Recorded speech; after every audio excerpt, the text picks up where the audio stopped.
Hey guys, welcome to Buzzer, episode number 1, where we talk about the newest content of sports and current news going on all over the world.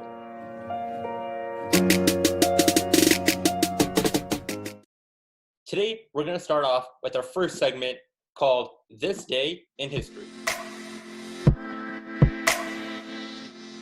Hey, so let's start off by looking at what happened today on April 4th in sports history, and arguably one of the most well-known buzzer beaters of college basketball history.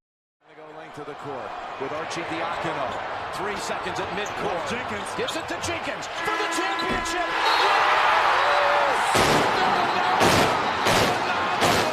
The national champions with Jenkins hitting the winner at the buzzer. Jim, they're going to check it. I thought it was good live.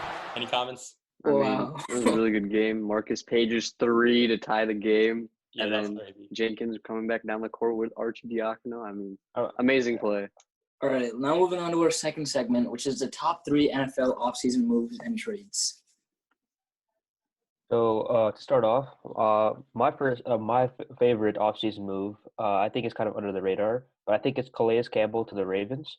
I think the Ravens are stacked. Ravens have a stacked D-line, stacked secondary, stacked team all around, and they just added one of the best D linemen in the league for basically a packet of ketchup. Like, they didn't have to trade anything. And last year, one of their biggest problems was stopping Derrick Henry in the playoffs. And this year, you get a huge run stopper in Calais Campbell. And I think they're going to win the division and go all the way this year. All right. Okay, I can see that move, but the best move in this offseason so far has to be, and I'm surprised you didn't say this, but the Saints signing Emmanuel Sanders. Like, are you kidding me right now? Emmanuel Sanders, literally a Super Bowl champion. Well, almost a Super Bowl champion, right? Heading off to the Saints with Drew Brees and them boys, they're about to be stacked. I think that Emmanuel Sanders brings a lot of value to the Saints organization, that he's going to solidify them. And him combined with Michael Thomas and Alvin Kamara, the Saints are going to be the team to beat. You know, I can't believe no one has said this so far, and I completely disagree with you, Rayan. I believe Arian's more correct, but my number 1 offseason move is DeAndre Hopkins to the Cardinals. Classic. I thought all of us would definitely pick this, and I was kind of surprised. DeAndre Hopkins has been the best wide receiver in the league for the last 4 years, maybe last year second to Michael Thomas. And his value, especially to a new quarterback who's really good, like Kyler Murray, is just crazy. And that move and that trade was just so beneficial to the Cardinals. Like, okay, they lost David Johnson, but David Johnson hasn't really done anything like for the Cardinals. And after Kenyon Drake came, I feel like Kenyon Drake like kind of filled that spot where David Johnson left. And now, yeah, there's Larry Fitzgerald. And also it's because the Cardinals, they struggled to get red zone, like touchdowns in the red zone all season. They were ranked 29th in the NFL in terms of how many touchdowns they got. And having D-Hop will really help this because he's tied for the most touchdowns in the red zone, according to NFL.com. So I feel like this will really help the Cardinals in this scenario. Well, B, I would have had to gone with DeAndre Hopkins of the Cardinals, but I have to disagree because there's so many ifs on that offense. One, will Kyler Murray continue his upwards growth that he had with his rookie season? 2, will Kenyon Drake continue to, produce the way he has those last few games with the Cardinals? And will the O-line still be a problem, or will they have solutions to fix the O-line problems they have? Because Kyler Murray all season last year had to move around in the pocket so much because he kept getting pressured. And you see, for a young quarterback especially, not only does it put them put him at risk for injury, but it also makes it tough for them to succeed with great wide receivers like DeAndre Hopkins. Which is why I have to agree with Arian with the Calais Campbell signing, with the Baltimore Ravens being the best one. Signing trade or whatever it was. That had to be Emmanuel Sanders going to the Saints. They're a complete team. I really don't think that's Emmanuel Sanders isn't he's not amazing anymore, and I especially. Are you talking about brother Campbell? About Campbell. I think Emmanuel Sanders is 35 years old. I think they had other options on the team that they could have used instead of spending money on Emmanuel Sanders. I don't see it as a valuable move because I think he's got 2 years left in the tank, and that's over. I mean, Drew Brees can be gone after next year. I don't Already. think it's a long. I don't think they thought about it Honestly, long it's kind term. of generous So that's giving why I him don't 2 believe years in the that's tank. I think he's done. The tank's been gone for like 2-3 years now. The tank's been empty. There's nothing left. Or having been said that, Brayan, Alright. Arian, what's your Number two? second pick?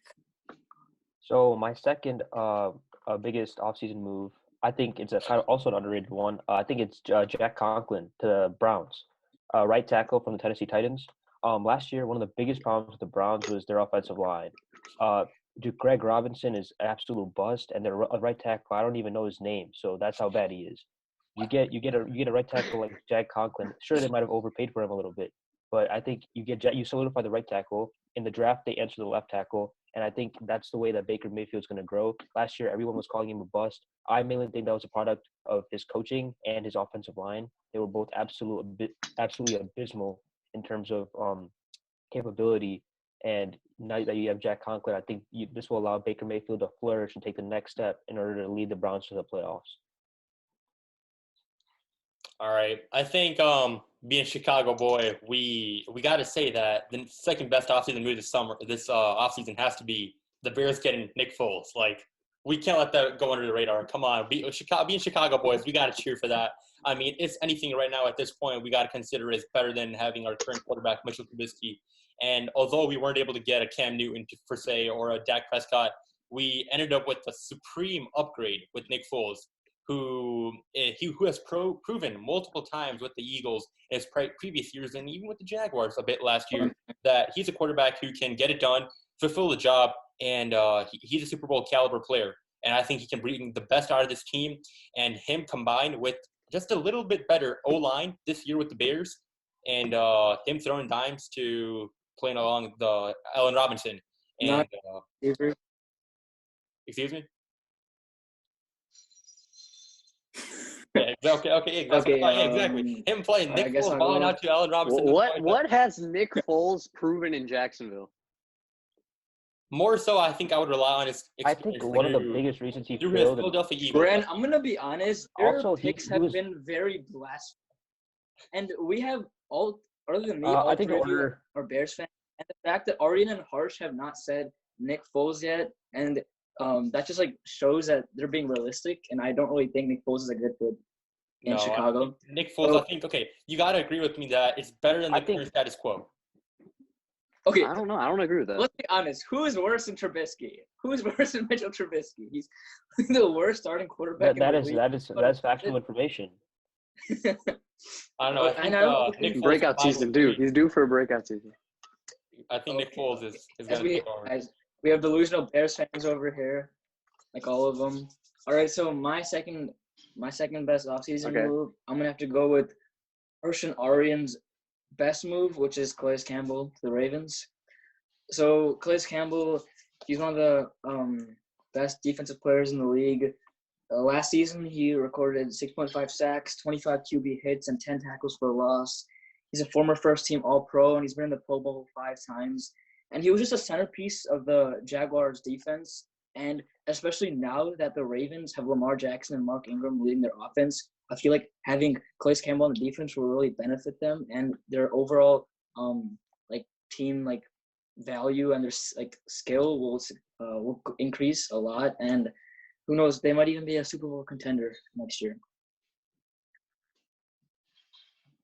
Yeah, definitely, for sure. I think my second move, and it's kind of under the radar, AJ Boye to the Denver Broncos for the 4th-round pick. I think it highlights the great offseason the Denver Broncos have had. I mean, John Elway was making move after move, right? AJ Boye completely replaces Chris Harris. Sure, he might not be as good as Chris Harris, but they place that franchise tag on Justin Simmons. Jarrell Casey traded for a 7th-round pick. They have Graham Glasgow to add to that offensive line. They're filling hole after hole to support Drew Lock as their quarterback, who they seem to have gone all in with.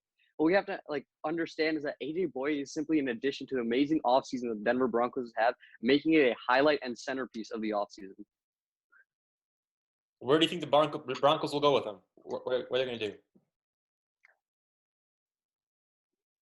I think they have a very good chance of making I the see playoffs. them I as a don't know wild what card that team. stacked division with the Charger. Yeah, definitely as a wild card team, but definitely a step up from where they were last year.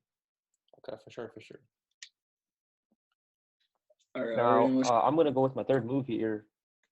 I'm going to go with my third move here. I'm going to go off of Harsh, another cornerback, Darius Slay to the Eagles.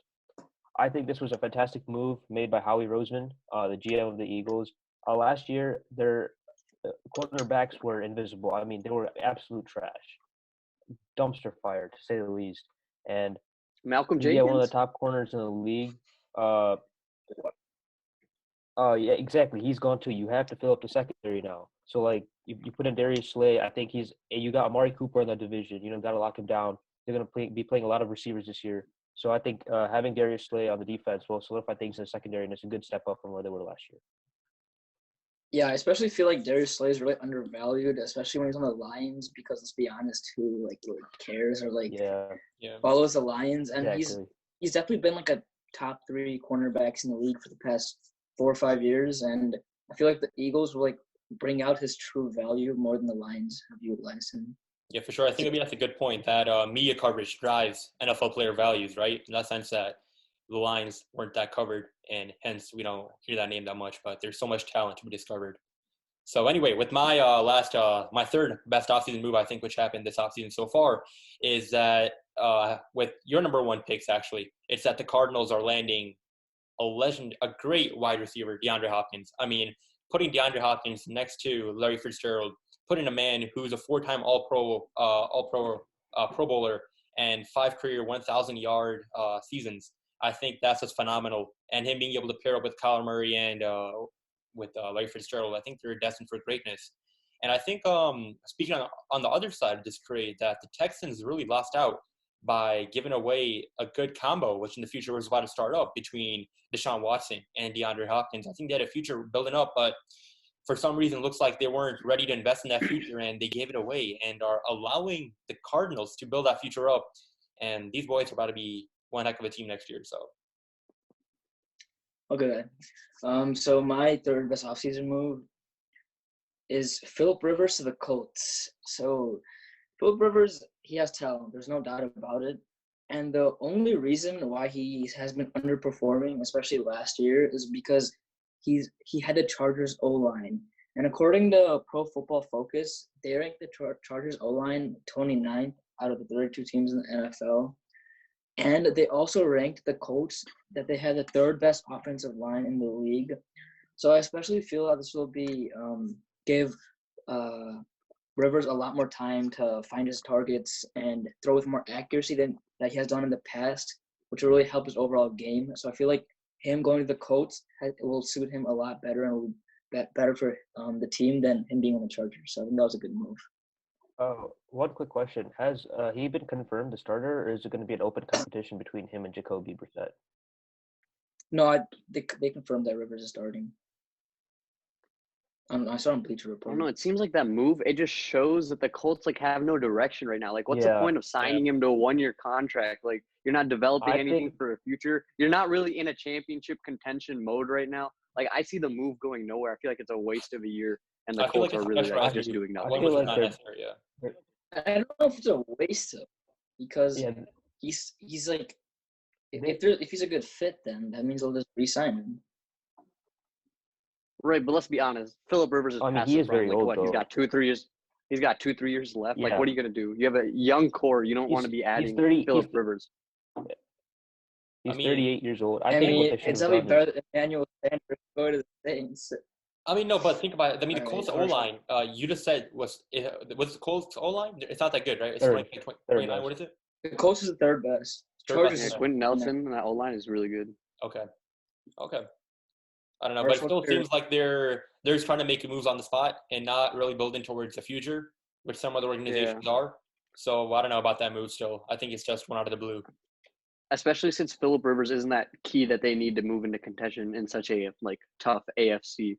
Exactly. And even AFC South division. Exactly. Yep. Yeah. And the man's he's getting aging by the day, right? I mean, after those first 16 seasons of starting, I mean, I don't know. 38 years old. 38. Oh yeah, definitely. I don't know. I don't know if he has I mean, much left in the but tank. he I feel like they're trying to go all in this season. All right. yeah, They they're traded their just 13th seeing the overall pick success right for now that they Eric have with Armstead, I the believe. Or I'm sorry, DeForest Buckner. And I don't know. I feel like they should have traded up to get a quarterback. They don't have their quarterback situation right now is pretty bad. Yeah. All right.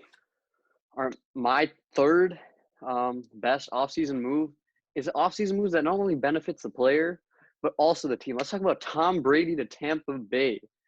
Okay.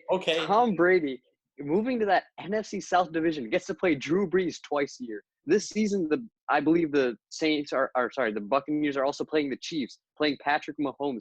Yep. Tom Brady, this is a move for his legacy, not for more championships, not for more money, but his legacy. He gets to go up against such a great quarterback this year, and he can prove that he's a better quarterback by defeating them in game after game. Not only that, you're pairing him with one of the best wide receiver duos in the league with Chris Godwin and Mike Evans. Jameis Winston, he was good, but he threw the ball like in crazy places all the time. Tom Brady, he's got that accuracy to help lead the Buccaneers probably an NFC championship and maybe even a Super Bowl. Not to mention Bruce Arians is a fantastic coach. Or if you told me that Tom Brady was going to the Buccaneers 5 years ago, I would put this as my number one offseason move. However, he is old, slow, and bad. So he is not going to do anything on the Buccaneers. Hold up. So many people I have to disagree with you here there because I believe that your description of old and slow, I get that he's slow, right? But I think a lot of his performance last year was due to the fact of his incompetent wide receivers. Julian Edelman had a bad knee, he had a bad stomach, he had bad ribs, everything was broken, and no one else was there. Now you got the best wide receiver tandem in the league. I think he's just gonna throw it everywhere. It's game. I think they're gonna go to the Super Bowl this year from the NFC. And honestly speaking, on Tom Brady, to your point, I think that he's proven the haters wrong multiple times. I mean, when he made that comeback 28-3 over the Atlanta Falcons and winning his number 6, I think there's nothing left to prove. He's proven that he's the best, and there's no debate about that. Best NFL player, GOAT status. But in terms of what he has left, I think he should retire and call it a career. And, I think it would have been a perfect ending with the Patriots, the organization he gave his heart, soul, blood, tears for 20 years, I believe. Was it 20 years? Correct me if I'm wrong. But I think that would have been the Cinderella ending. But now going to the Buccaneers, it just feels a bit off. I don't know how I feel about that exactly. Yeah, it feels like also to add how on you guys were saying. Legacy move. Yeah, definitely one. It's a legacy. It feels move, like but this. Two, like, when you talk about him being slow. Yeah, put some respect on the man's name, man. When you talk about him being slow, I mean, they said that at the combine. When he was entering the draft, they said that at the combine. I mean, look how he turned out. I don't think speed is really necessary for TB12. I never said he's not talented or like one of the best players of all time. I'm saying that also what Rayon said raised a really good point is that there was really no reason for him to go to the Buccaneers. I feel like he should have just retired. So it's not a legacy though. His legacy would just been staying with the same team, the Patriots, and winning 6 rings with them. Not going to the Buccaneers when there's a duo of wide receivers. A lot of people, I believe Tom Brady was thinking along the lines of a lot of people credit Bill Belichick for the success of the Patriots dynasty. And as Harsh said, this is for a legacy move. If he goes to the Buccaneers and wins a championship there, he gets more credit for the dynasty that the Patriots created. Therefore, I think this is a legacy move. All right. We can discuss who was the provider of success, Belichick or Tom Brady, another episode. But today, let's go to our second topic, guys, and transition to, what's going on. Who deserves to be the best QB? Who is the best QB in this 2020 NFL draft? Joe Burrow or is it Tua? Let's go. Okay. All right, I'm going to start off. Yeah. I'm going to say Joe Burrow is hands-on the best QB in this draft. 60 touchdowns, 6 interceptions, 5,761 yards. Yep. As Richard Sherman once said, the stats speak for themselves. He's a Heisman Award winner. He's proven so much on LSU that I don't even think it's a debate at this point.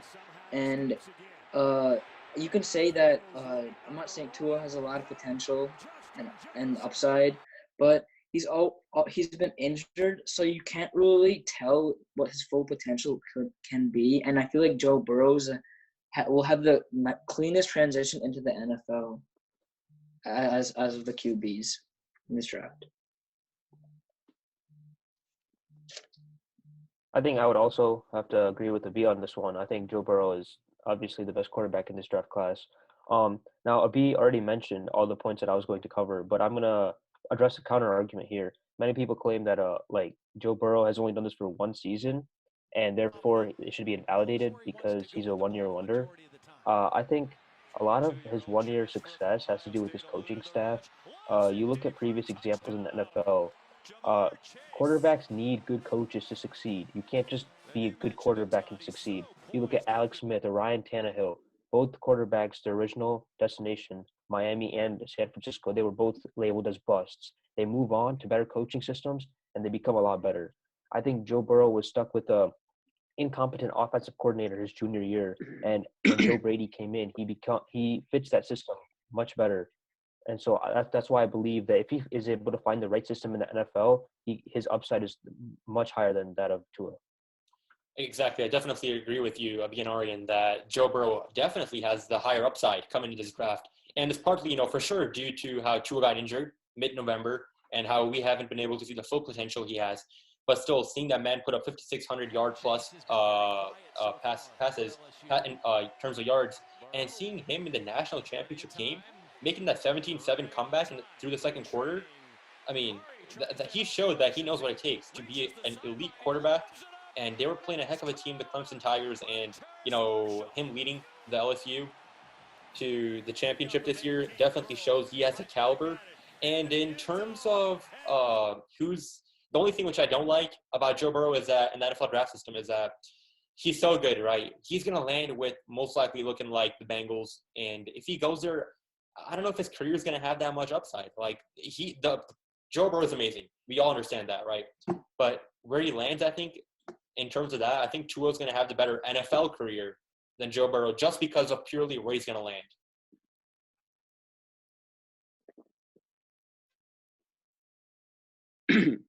So, taking nothing away from Joe Burrow, he had an incredible season, and he for sure deserves to be the number one pick in the draft going to the Cincinnati Bengals. Nobody is going to argue that. What we have to understand is we're asking the question here, who's the best quarterback in this draft? And sticking simply to the question of Tua versus Joe Burrow, you have to see that, sure, Joe Burrow had a fantastic season, but Tua is more the type of quarterback that's functioning successfully in the NFL. He's got the arm and he's got the leg speed. Joe Burrow isn't that mobile of a quarterback. You have to understand, Trevor Lawrence, Jalen Hurts, Tua, all great quarterbacks who can throw and run with the ball. Let's talk about quarterbacks in the NFL that are succeeding like that. Lamar Jackson, our most recent MVP. Russell Wilson has been doing it for years.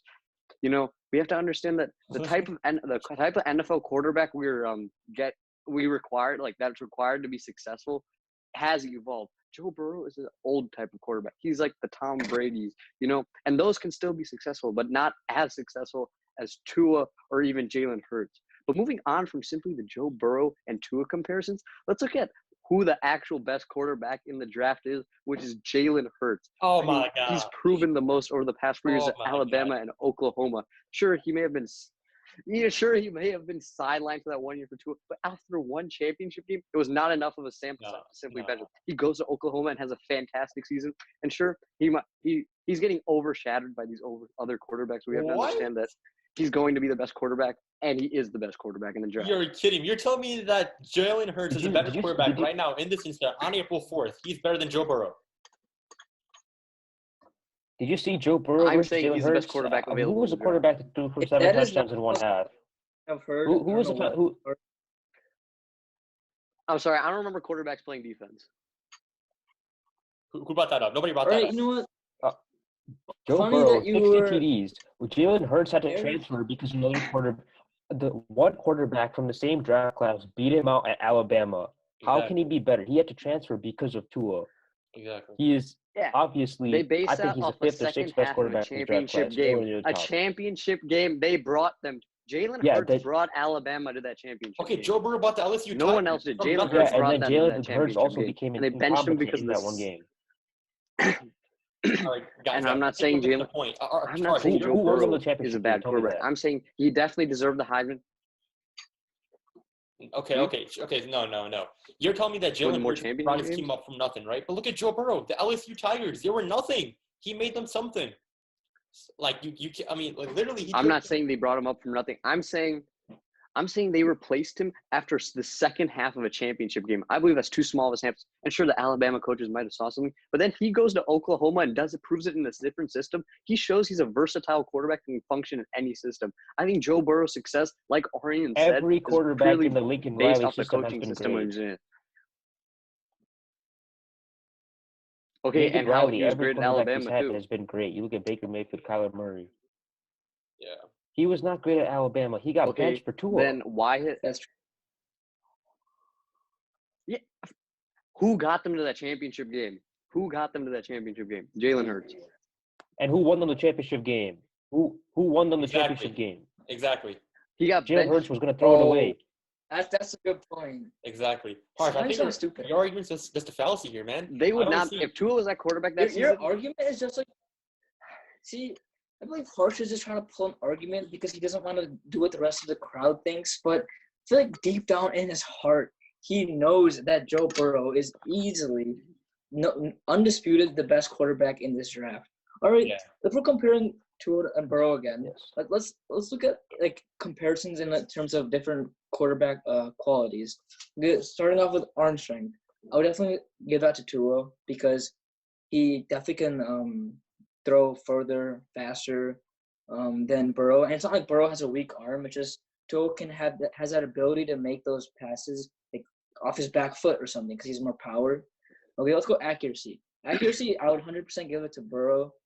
Many analysts have been comparing Burrow to players like Drew Brees, Aaron Rodgers because of his accuracy. His accuracy has been 78.8% of his completion rate, and Tua, on the other hand, has been 74.7%. So clearly you can see that Burrow is much more accurate of a quarterback. Now let's go on to mobility.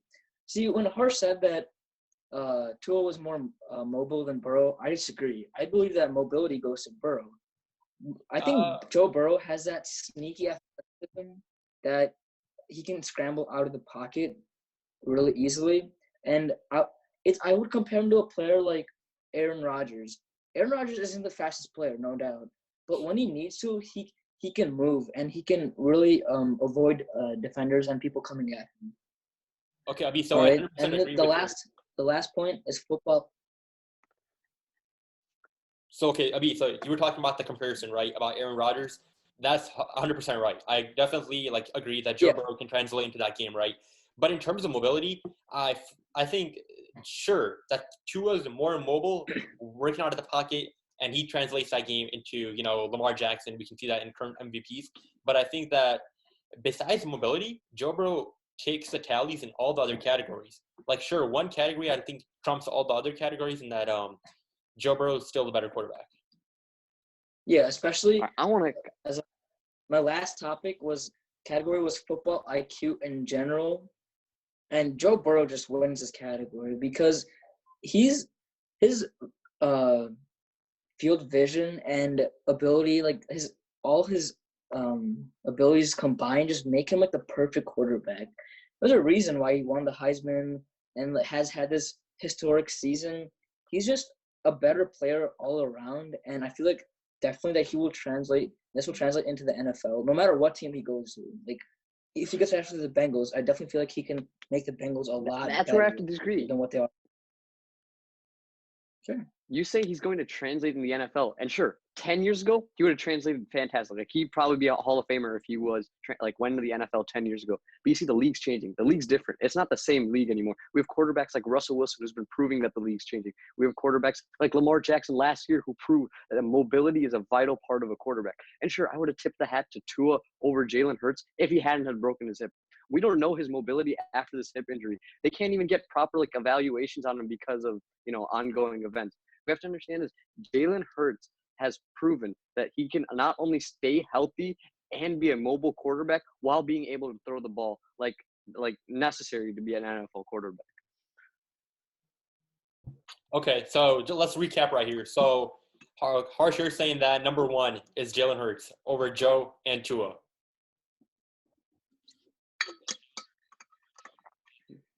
I'm saying that Joe Burrow will be drafted as the number 1 quarterback. Then it will be Tua, and then Jalen Hurts. But I believe Jalen Hurts is the best quarterback in the draft. I don't know, man. I think the numbers are stacked against him, and just translation. Looking at basic translation, I think The stat, not just the number, not just like what we're saying, Rayon. The stats. Jalen Hurts has proven that he can succeed in any system. He was fantastic at Alabama, and he was even better in Oklahoma. Tell me why he got Joe Burrow. Yeah, I don't think what he is has, Joe Burrow? Tua.